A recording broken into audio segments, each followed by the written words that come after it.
This episode is brought to you by Nespresso Virtual Coffee Machines. Ready to enjoy the bold flavors of barista-quality Nespresso iced coffee at home? Simply fill a glass with ice and press the brew button on your virtual pop machine to enjoy rich double espressos roasted to stand up even when chilled. Refreshingly bold iced coffee. Refreshingly easy to make at home. Visit Nespresso.com to shop now. Hey, this is Bill Simmons from the Bill Simmons Podcast, here to help you make the most of your summer with Michelob Ultra, a superior light beer worth playing for. Play for it with the guys when you're competing to see who can sink more birdies on the golf course, because winning tastes even better with Ultra on the line. Play for Ultra. Fill your fridge with Michelob Ultra this summer. Enjoy responsibly. Copyright 2025 Anheuser-Busch Michelob Ultra Light Beer, St. Louis, Missouri. So I don't know if you guys have been reading the headlines, but apparently there's a ransomware gang that compromised the LA school district, which is one of the biggest in the country. How big is it? 600,000 students. The main thing here is that the school district said, under the instruction of the federal government, to not be willing to pay any ransom.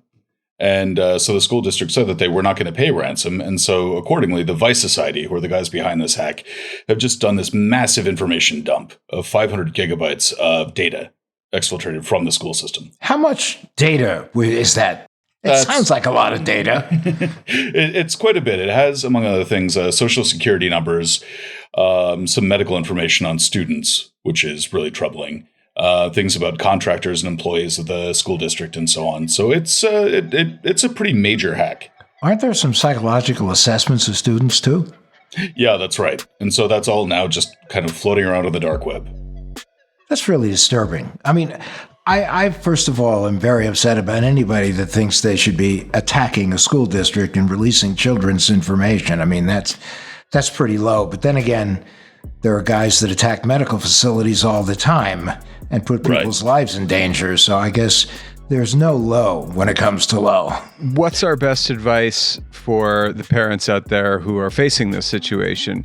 Mine, I guess, would be to set the kids up with credit monitoring. What about you? Credit freezes too. Definitely freeze their credit. Dark web monitoring, I'd say, is one of the big ones. That just each time that data ends up in a new place, each time that data ends up in a new archive, you're going to want to know about it. So, parents who want to protect their kids who might not be in this particular district, but are somewhere else in the country, there are some things they can do. Adam, you brought up credit freezes. I think, having credit checks, deep web monitoring. Kids don't have bank accounts, but they do have social media accounts, and those can be protected by a variety of means, including, as you like to point out, two-factor authentication. Well, anything that can be done to better protect a child's social media account is great. Actually, some of us believe anything that can be done to convince your child not to have a social media account would be a good idea too, but that's never going to work. No, and then, even I remember when my kids were grown, when they were little, long before they were 13 and it was allowed, they had secret accounts. So my children were 20. I mean, if you go by when they signed up for social media, they're both in their 30s right now. But I do think this goes back to the whole issue of bringing cyber hygiene into the household as early as possible and convincing your kids that they're not only protecting themselves, but they could be protecting the entire family. Yeah. And ultimately, daddy or mommy's business by being as cyber hygienic as possible. All right, let me ask you guys this question. Adam, do you have a burner password that you use on things where it doesn't matter, like parking meters and, parking apps and stuff like that? Yes. Okay. Does your kid know that burner password? No. Travis, does your kid know your burner password, or do you know no such thing in Travis land? There's no such thing in Travis land. I had one maybe like 15 years ago and have really just kind of worked to get rid of any account that still has the old burner password on it. I have one. I have two. I might even have three, but I have one for sure. That is my going to the movies and checking out password. And also, if you want to watch Netflix on my dime, it's my password for Netflix. And my kids know it. My kids do know it. And that is something that I think is true for a lot of parents, even though you two are cyber savvy. Change your password. Yeah. so much easier. Kids are awesome, but unfortunately, kids can become weapons of mass destruction within a family when it comes to cyber. But that's why it's important to monitor your kids also, to know what they're doing. Yeah, that became a lot more urgent for me when my son, when he was still a toddler, figured out how to get around the parent controls on his Kindle and ordered himself a book. What book did he order? Thankfully, it was just Green Eggs and Ham, which is pretty anodyne. I mean, that's a lot of people's first book. So, yeah, nothing too dangerous, not the Anarchist Cookbook or anything like that. Yeah, because, if he gets the Anarchist Cookbook and he gets lucky with that, yeah, you definitely would be having some issues. Even in Portland, where they seem to smile upon such behavior. Yeah, not so much. Welcome to What the Hack, a show about hackers, scammers, and the people that go after. I'm Adam, Cyber Who? Well, I'm Beau, Cyber What? I'm Travis, Cyber Grinch. And today, we're talking with lockpicker, physical penetration specialist, and security expert, Deviant Ollam.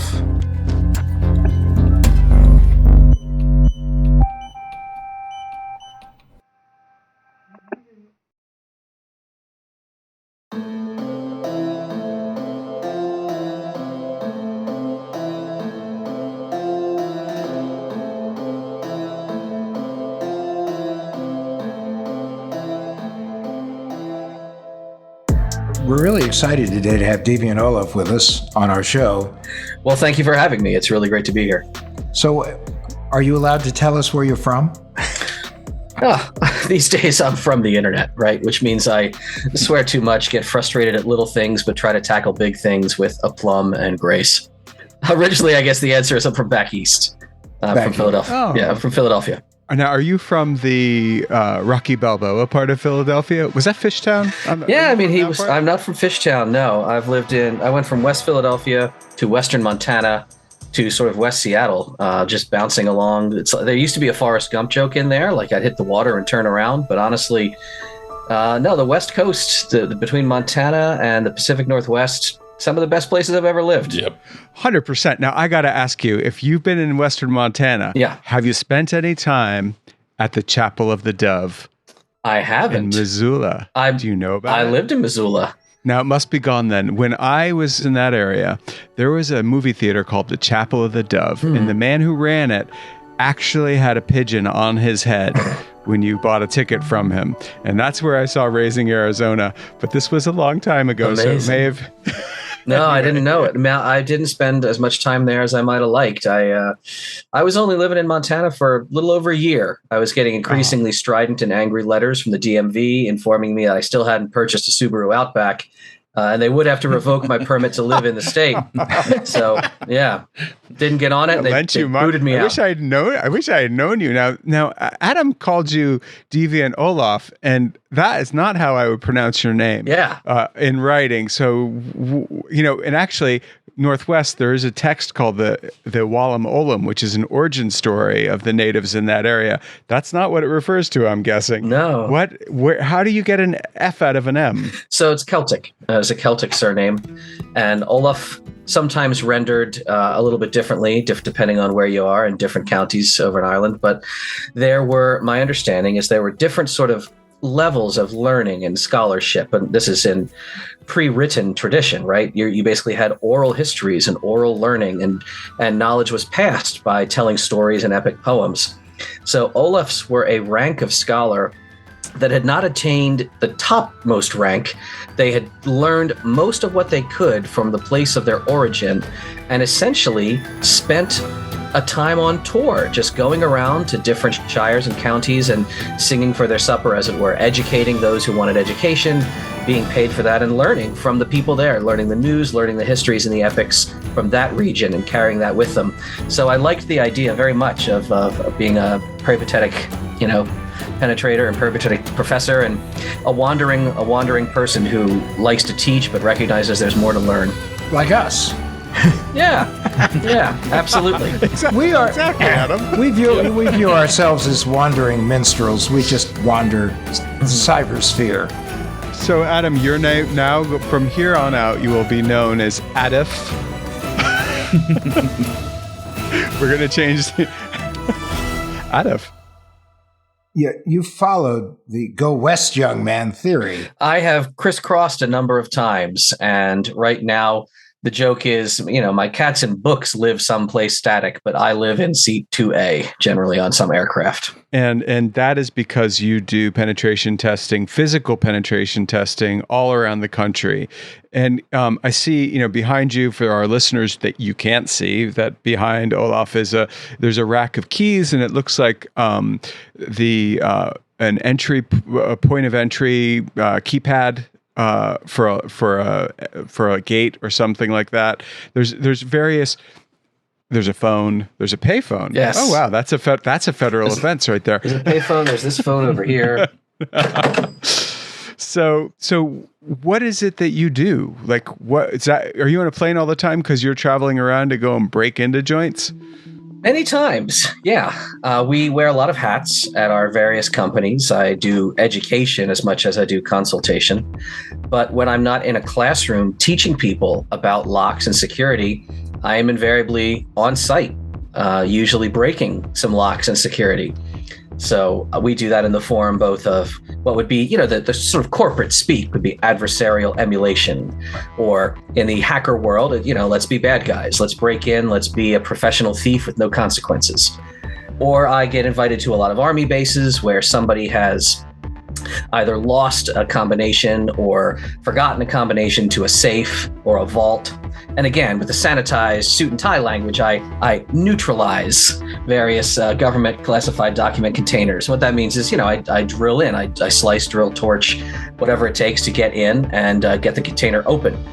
So in other words, if someone were to lose the nuclear football, would you be the guy that would say, wait, I have the code here for you?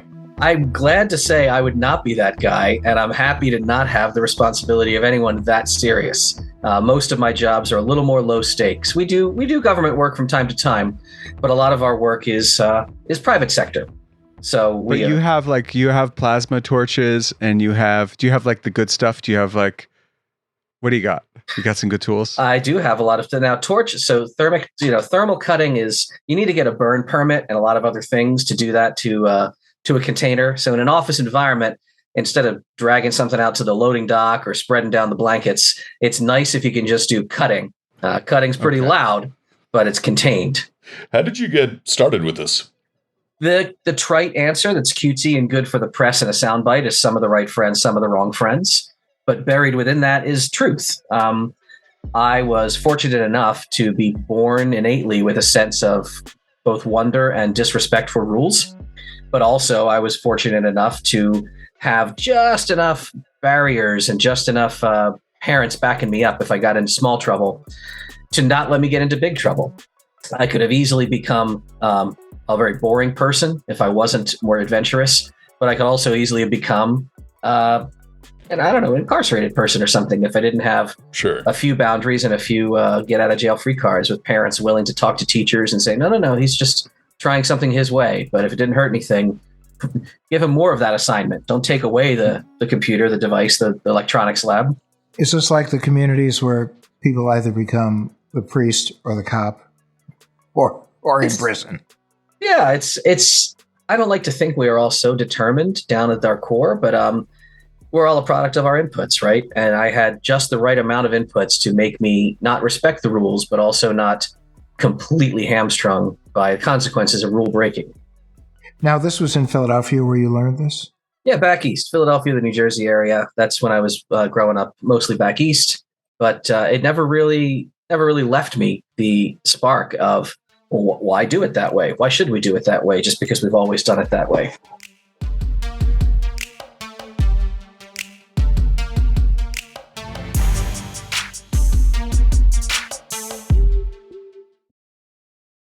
USAA knows dynamic duos can save the day, like superheroes and sidekicks, or auto and home insurance. With USAA, you can bundle your auto and home and save up to 10%.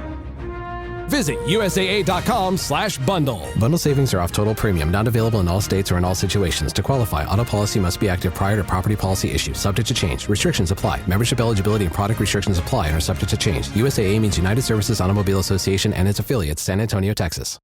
With a major selection of the looks your kiddos love starting at just $4 in the Walmart app, a new school year means a stylish new them. Who knew? Find skater skirts and Crocs that say, I'm casual but cool. Sparkly sneakers that say, it's my classroom, you're just learning in it. And preppy polos that say, I'm the teacher's pet, even if they're mommy's menace at home. Find their favorite styles starting at just $4 in the app. The Walmart you thought you knew is now new.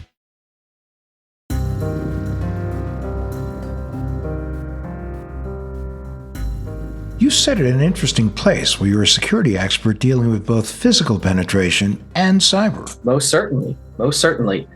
You really can't divorce the two. In fact, I would say you can't divorce the three. I'm a big fan, as are many others in this industry, of reminding people that security exists kind of on three surfaces that mate together in unique ways. There's sort of physical, mechanical. Then you have digital, which can mean your network security or your ones and zeros or your electronic locks. And then you have the human surface.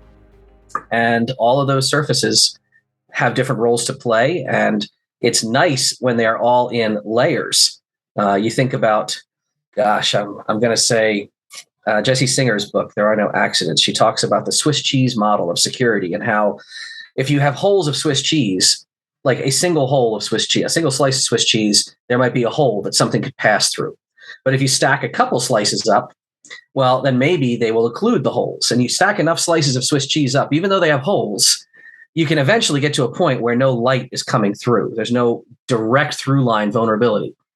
And when physical security, digital security, human security, when they're all stacked on one another, none of them will be perfect, but ideally they're all covering each other's back.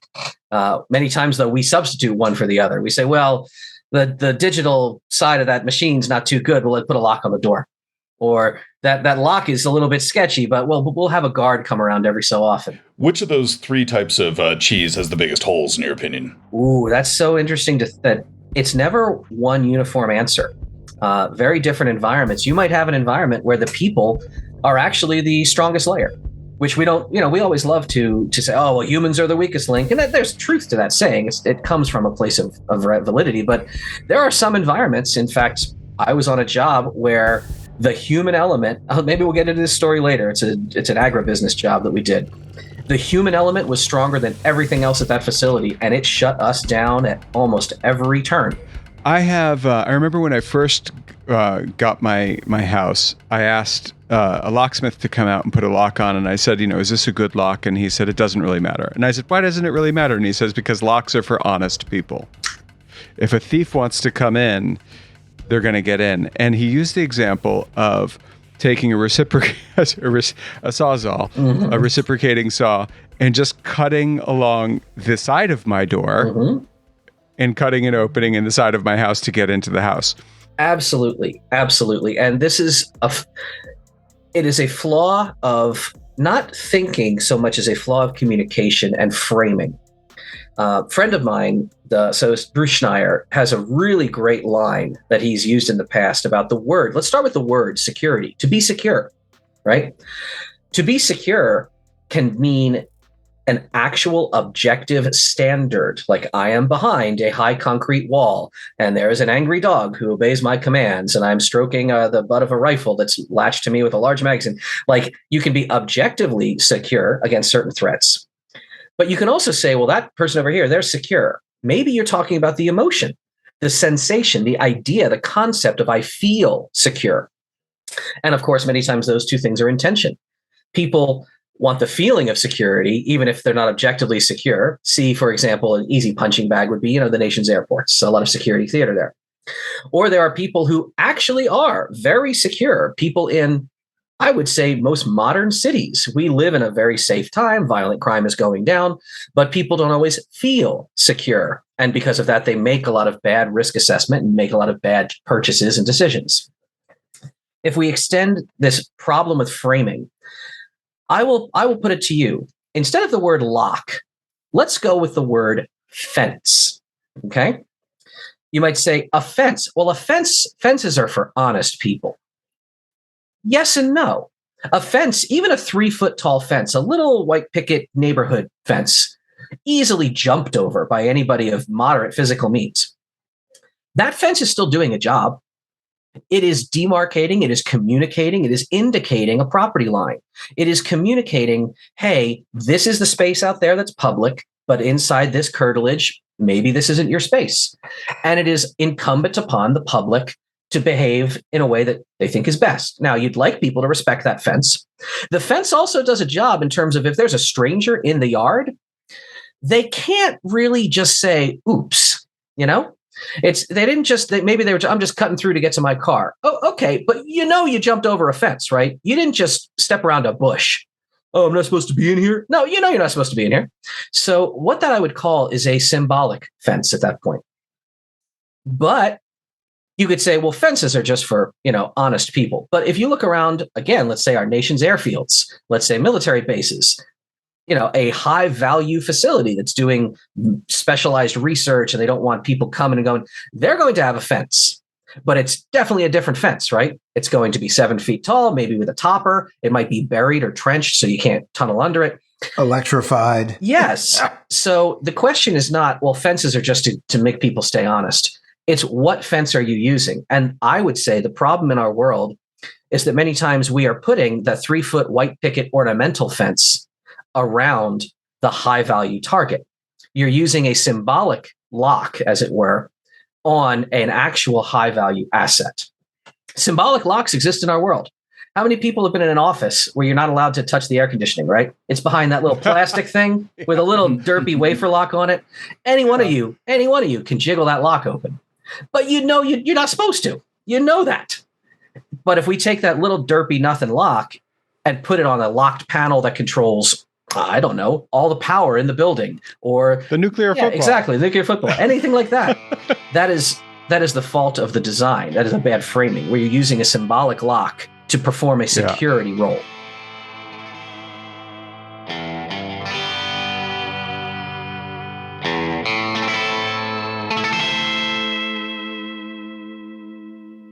As part of your penetration testing career, have you broken into airports, for instance? Or national defense targets? I will say we have worked in those sectors. That is the Can you best. tell us a sector adjacent story that might be? Well, I can always tell you, it's easier for me to tell you stories that weren't definitely exactly my customers. So I can tell you things that have happened in airports where since I wasn't being paid to do anything and I wasn't on the contract, I'm not encumbered by any NDAs, right? There are definitely airports, and many people have been in airports where you've seen this, where you get in an elevator to go between different levels, go up to the Sky Lounge or the whatever, and the baggage levels down here. Look on the panel, you'll probably see other floors that might be locked out. Some of them are really interesting. They say, control tower or airport ops level or something like that. Some of these go between the sterile zone and the insecure zone, like the baggage piers down at the tarmac. This elevator is objectively not supposed to go between these various, very different zones without authorization. But years ago now, I put out a talk with a fellow named Howard. He and I built this lecture. It's just called elevator hacking, right? There are a lot of ways to get an elevator to go somewhere that you're not expected to let it go. Because they have the derpy little locks? Yeah. Oh, yeah. There are key switches. There are lockout cutout switches. There are different modes of operation. If you put an elevator into non-automatic mode, into maintenance modes, into emergency responder modes, it will go to these other floors. And I have footage of elevators in airports with, you can see the fire jewel is lit. Like that elevator is on fire service. And even though it has this multi-factor chip and pin and biometric morpho reader on the wall, it's still going to go between different zones without, quote, authorization. Well, yeah, you are going with authorization. The authorization is high. I have this little $8 key on eBay, and fire code says the elevator has to do this. And this is the part where we say to Beau, please put down your pen and stop taking notes on this, Beau. Oh, I'm already. One of my favorite thoughts is like, how do you hack these things? I'm going to really just dread the answer, but are we talking about past elevators, or are these still security weaknesses that persist? I'm proud to say that kudos to the institution involved. That airport did get word about this. And the one I'm thinking of, if you return to that airport, which many of us go through this airport very frequently throughout the hacker world, They have different key switches in the elevators that I have seen. So improvements are incremental and marginal, but you take the wins where you can. But that is a good example of old technology in spaces where there's new technology that's sensitive. And I imagine a lot of what you do is finding the weakest point of protection for entry. Oh, sure. I mean, a lot of our work is for higher tech companies, data centers and the like, ISPs. There's sort of a convergence there of you need security awareness. You need to be mindful about security, which plenty of organizations just aren't. And you need discretionary budget to be interested in testing and evaluating your security, which plenty of institutions don't have the money. You might say a bank. A bank has all the money in the world. But as far as mindfulness, well, they said, we have vaults, we have time clocks, we have all these things. Like, we don't need to, we'll test maybe with an internal team. We don't want to have external people. Or you might have a hospital environment. Medical environments, again, they're very aware of the need for security. They're very aware that their security might be lacking. But a lot of hospitals are cash strapped because we do healthcare very wrong in this country. So the data center, ISP, tech sector, they are the ones who both are aware of security needs and have the money to hire teams like us. So in data centers, there have absolutely been times where I have bypassed a door, been able to mask a sensor so that an alarm doesn't go off, or just sometimes you just say, all right, let's just not care. Let's just let this door register an alert and see what happens. And let's test the human element. And either an employee or a guard comes around a little while later looking to see who's in the data hall.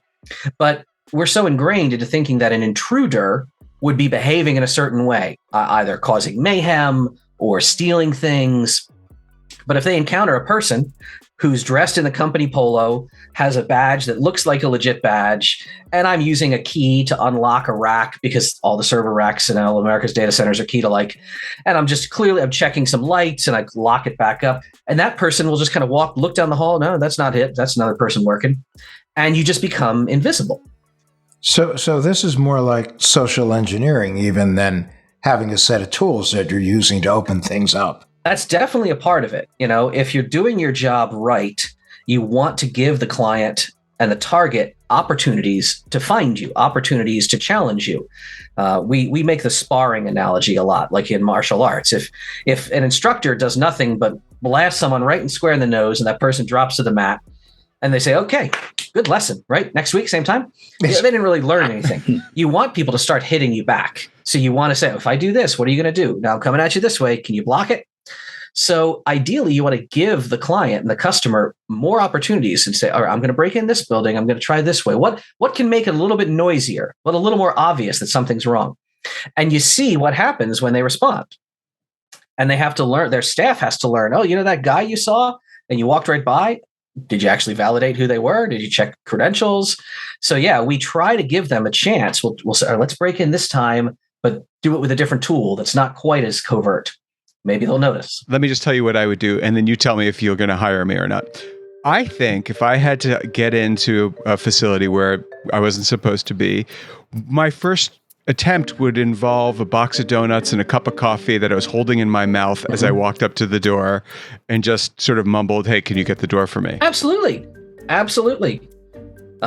We don't like to steer too hard into capitalizing on marginalized stereotypes. But if someone is differently abled, if someone needs walking assistance, if someone's in a wheelchair, if someone is just, older, someone looks like they just can barely get the door open at all. Or if somebody's really into coffee and donuts. Yeah. Yeah. You combine all those things and society is filled mostly with nice people. They're mostly going to help let people in. So when you do a job, what is, in your estimation, like the most shocking response you ever got to what you're trying to do to help somebody keep people like you out of their facilities? There's different kinds of shocking. You want kind of a bit of an arresting deliverable to give to people if they need a wake-up call, if they need more buy-in maybe from elsewhere in their organization. You may have some people who truly do see a problem that needs to be addressed, and other people don't believe it's a problem. So we're brought in to demonstrate, no, this is very real. And sight unseen, we were able to discover this weakness. Or maybe you have someone who doesn't themselves think there's any need for anything special. They say, no, we're doing fine. This is a checkbox, right? And you want to deliver results that make them go, whoa, oh, wow, that's shocking. The real worst one that you hope to never have is a situation where you deliver a bunch of findings, you demonstrate impact, and it doesn't move the needle. You come back a year later and they say, well, okay, maybe we'll do something about that. Maybe we won't. It's kind of like the most dangerous words in the English language when uttered by an inside guy is, don't worry, we got this. Mm-hmm. We've always done it that way. When's the last time there's been a problem? Which there's a possibility that's true. Maybe someone lives in an incredibly safe area. There's just really no likelihood that they're going to be targeted. They're an innocuous business with no political enemies and motivations, and all their employees are happy and would never do anything to hurt the company. Maybe for that company, spending an extra, I don't know, $200-$300 to upgrade every single badge reader because their credentials are outdated. Maybe that could be money better spent somewhere else. I'm not the client, and at some point at the end of the day, you have to put faith in the client. But there are sometimes it's a head scratcher where you say, "Man, all right. I mean, you're going to do what you guess you think is best, but talk to legal if you have a breach or a problem, an incident, and this report's in a drawer of all these things we found."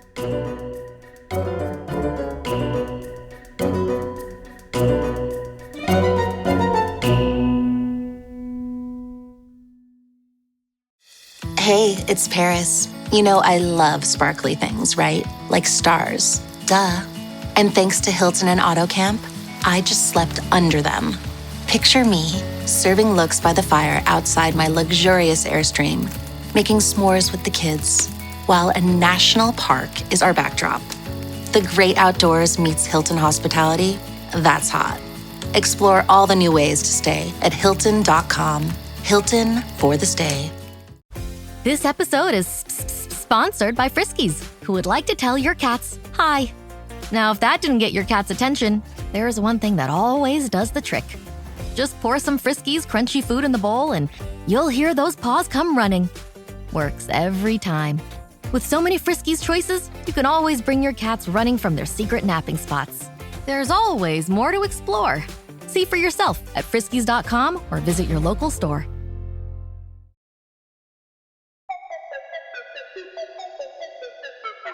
Now, hey, Dave, I got to ask you. Now, let's say you bobble the coffee and donuts and you get through the door, and that was one of the tests. I imagine there are many levels of entry when it comes to some places. Let's say the place that your penetration testing is Kentucky Fried Chicken, which I believe now is called KFC, and your goal is to get the secret recipe for the fried chicken. And you have to, there's two ways to get it. You can either get into the safe where it's written down by Colonel Sanders himself, or you can get it from a computer. I'm going to give you a test, and you tell me if it's a reasonable one. Dave, I want you to get in the building, and I will agree with you that we have a problem if you can get a thumb drive into the computer with the recipe and prove that you did it. Is that original or extra crispy? I'm just going to say original because extra crispy is not as valuable a recipe, in my opinion. This also reminds me of a SpongeBob episode where they stole the recipe from the Krusty Krab. I don't understand why you don't just steal a Krabby Patty in all that confusion. I'll be right back. Oh, which, by the way, has anyone ever wondered how good those crab cakes must be? Incredible. They must be remarkable. Let's do that. Let's just say, could you get Mr. Krabs' secret recipe? Yeah. Well, I would say the short quip of an answer is yes. Like, of course, anything's achievable. The key point is with what effort and time and money, right? What level of commitment on your adversary? And that's why risk modeling is very important. Yeah. Anytime you have someone who says, well, we have this very critical asset, and we've surrounded it with these layers of security. Are we okay? Are we good? And our answer is, well, who's trying to steal it? Is this something that an untrained smash and grab group of do you have a jewelry store and your main risk is like smash and grab people on the street after hours? They just try to break down the gate, get in and steal stuff. Or do you have dedicated attackers who are, let's go to the other super extreme, we'll say nation state level. If you have actual national secrets and your attackers have all the time in the world to just plan it out and almost unlimited budget, it's very hard to stand up against that kind of attacker, which is why most of our state secrets are guarded both by mechanical and physical locks and also electronic monitoring. And they are designed to be, we're designed to alert upon any sort of attempted intrusions. Is this part where we're supposed to ask you, are they really? They are, in my opinion. I mean, having gotten into a number of secured vaults and containers over the years, I could tell you the only way I'm doing it is going to involve a lot of mess and disturbance and more than 30 minutes of effort. And ideally, you need a guard to come around every 29 minutes if it takes me 30 minutes to drill into the safe, and that's going to be part of the protection. But if you have corporate espionage, if you have corporate actors, if you're worried about, maybe you're worried about your own employees, maybe you're not. Your own employees you might say, well, we have the best lock on the front door of the building. Okay. Well, aren't your employees already in the building? Then what are you doing to protect the asset from the inside of the building? It's understanding who is your likely threat and what their capabilities and commitment is likely to be. Well, this gets into some dicey waters because let's just play the tape. Mm-hmm. If you have an issue where it's not, Plankton trying to get Mr. Krabs' recipe. This is Deviant Ollam being asked to penetrate a piece of IP at a big company, mm-hmm. and you sit there and you scratch your head and you go, it's probably the easiest way to do this is to find an employee who's mm-hmm. compromisable. Okay, now where do you draw the line? Because do you like engage in identity theft and figure out who has bad credit and then go after them and offer them 10 grand and boom, you're in? Or do you because that's how a state actor would do it. They would figure out who has the financial problems and they just offer him some money. How does it work? Oh, it's absolutely like that. Now, do we leverage individual human actors on the inside? Seldom. That's considered in the industry. It's considered a little bit uncouth. It's considered crass to do. Also, we are restricted in ways that threat actors are not. There's no IRB. There's no internal review board, for like nation state attackers. But there are ethical principles where you can't leverage a human asset. You can't make someone part of a security exercise. If they're a 9-to-5 worker and they're going home at the end of the day, just like I wouldn't break into someone's personal house to steal their company laptop. Why? Well, because at the end of the day, they've clocked out. Their house is their house. It's their own domain. And while there may be an element of their company security that's impacted if they're leaving their laptop, let's even just say their car. They leave their laptop in their car, parked on the street at night. That may be a very valid attack vector that someone might engage in, but whether I would do it or whether I would document it and say, hey, we walked by on the street, we found this car, and there's ways to approach that with the client that don't make people an unwitting participant. An unwilling participant in the test. That's a good thing, but we know it's tough to train people to be uncouth if they're not naturally uncouth, and we know the criminals are uncouth. Yeah. So that's the line. That's a hard line. It's an interesting one though, mm-hmm. because where there's a real ethics question, you will take the picture rather than take the punch. I would say yes. And I would say you can deliver some of the same impact upon giving the news. You say, I could have done this. Or let's take a little bit of the emotion out of it. Let's say I'm in a server environment, I'm in a server farm, and there's a secure cage over there which is doing all of their financial processing. Those are the machines that do that. They might be interested in, I could lay hands on that cage and I could say, look, this is a picture of me touching I'm at the cage. And it's the same exact lock that I got through in those first 3 cages that got me this far. But if I actually crack the door or slide it open or step across that threshold, there's a litany of PCI compliance and the lawyers get involved, and I could be costing the client far, far more than they're actually deriving in value out of my services. And I can say, all right, can we just agree? Maybe we just agree that I could have easily gone into this cage. Okay. Do you remember the story? It was a rather well-known insurance company that will go nameless in the Midwest that had a server that contained over 900,000 names with very sensitive data that was in a facility that was guarded, and they had 24-hour cameras, and someone came in and actually stole the server and took it out of the facility. I believe I do remember that incident or something very similar. And yeah, it's remarkable. There was a job when we were told, can you steal a company laptop? That was one of the things. They said, we tell people in the office, it was downtown Bay Area, and they said, we're telling people they can't just leave their laptops unattended. If somebody gets into the office, it's an open environment, they could steal them. We haven't rolled out full disk encryption yet. They should use these little Kingston, Kensington locks. Okay, you're supposed to lock them up, and that wasn't happening, of course. So one of my objectives was steal a laptop, and I did, but I didn't do it by stealing a laptop and walking out, because they had asset tags, The guard said, hey, is that your laptop? We have to check them in, check them out. I stole 27 laptops, and I used a hand truck. And, that you just, wearing a workman's overalls, and, oh, these are all getting rehashed. Okay. And the guy held the door for me. The guard he wasn't going to check that. Oh, you guys be doing something big. So so it's like Edward Snowden tossing the microchip to the security guard as he goes through security on his way out with his Rubik's Cube. All the Rubik's Cube with all the NSA secrets. Like, see you later. Hey. You ever play with one of these? Yeah, when I was a kid. Yeah. You should try it. It's hard.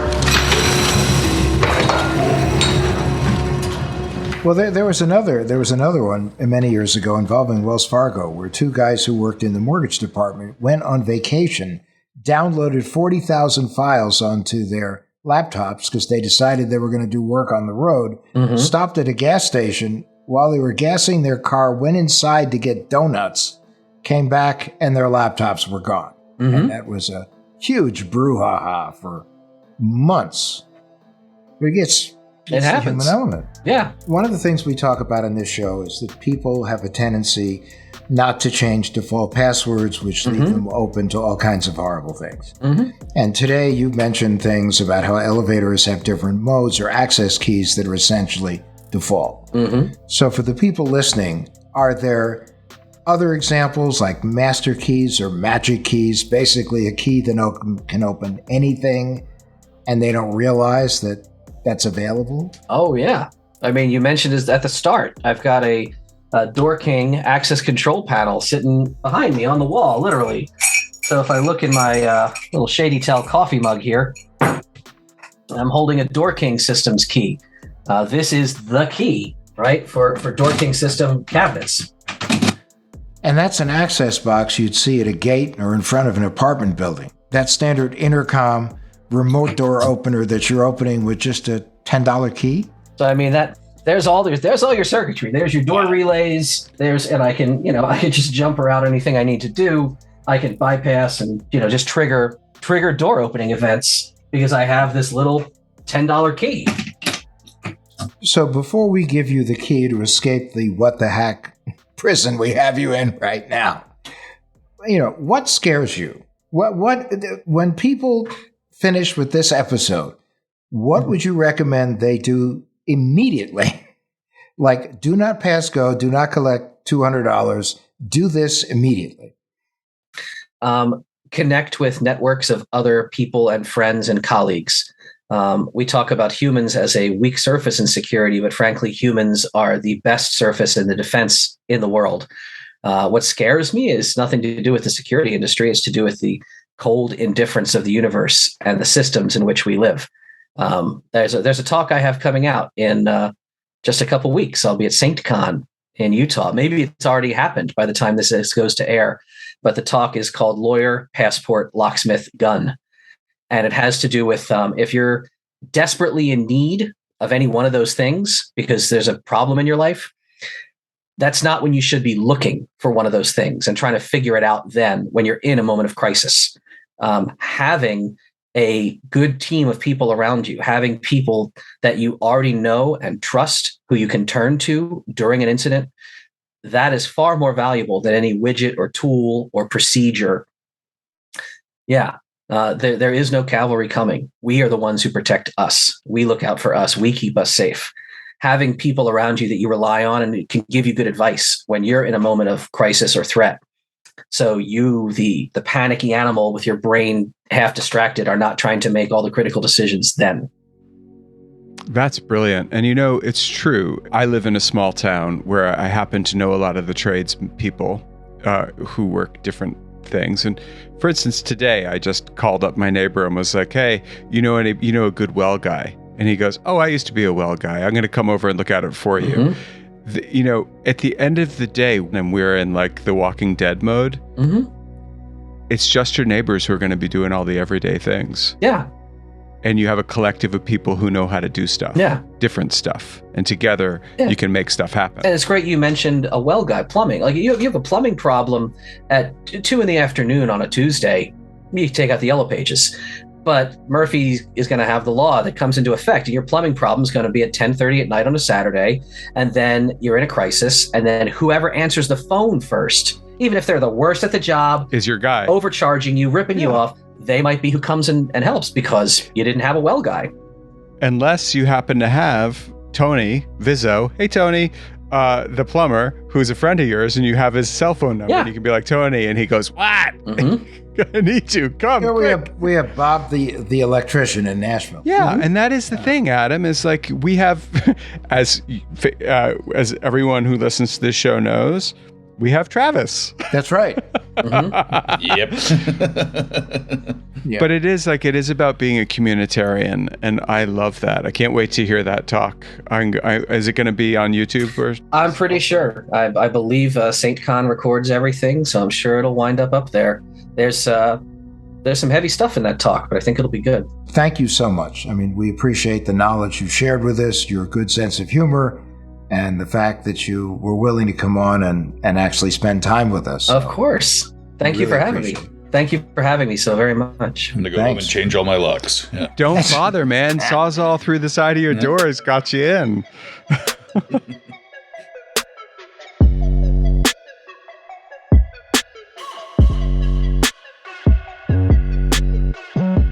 Okay, so it's time for the tinfoil swan. Our paranoid takeaway that'll help keep you safe online.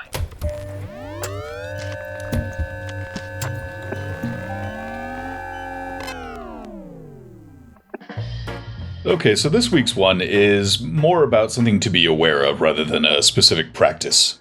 By default, when you take any picture with a digital camera, it actually has something called metadata on every photo that will tell you where it was taken and when it was taken. So that's like location services, right? Isn't that what you have on your phone or digital device?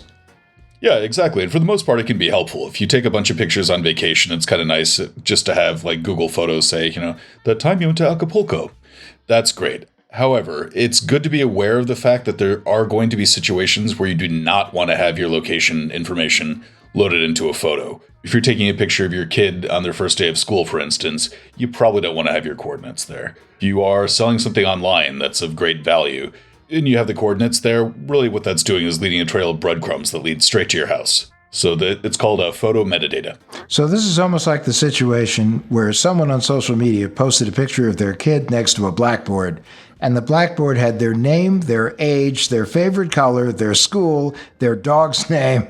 Exactly. Right. Yeah. The main thing to keep in mind is that even if you're sharing a photo, even if you take a photo that doesn't have any potentially sensitive data, there's still usually going to be information attached to that photo that has sensitive data. And it's a good idea to know how and when to disable that. Now that you've made everybody paranoid, how do you turn off this metadata on their cameras? On an iPhone, it's super easy. You just go to settings and then go down to your privacy option.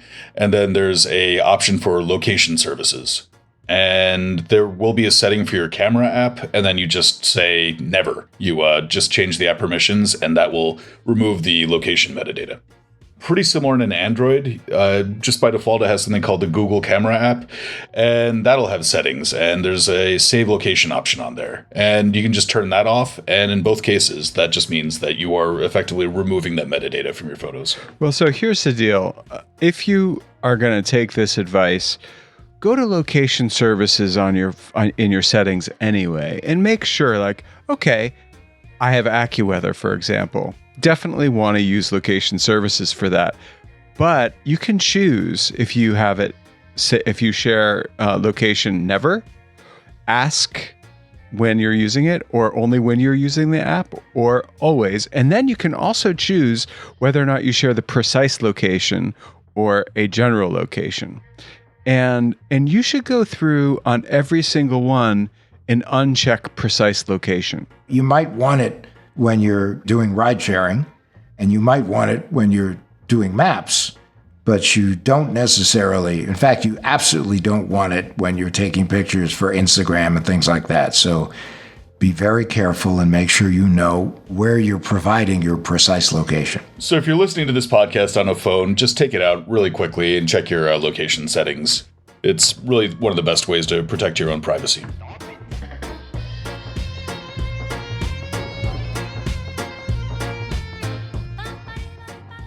Thanks so much for listening. If you like What the Hack, give it a good rating on Apple or wherever you listen to your podcast and review it. It's the best way for people to find the show and spread the word. What the Hack with Adam Levin is a production of Loud Tree Media.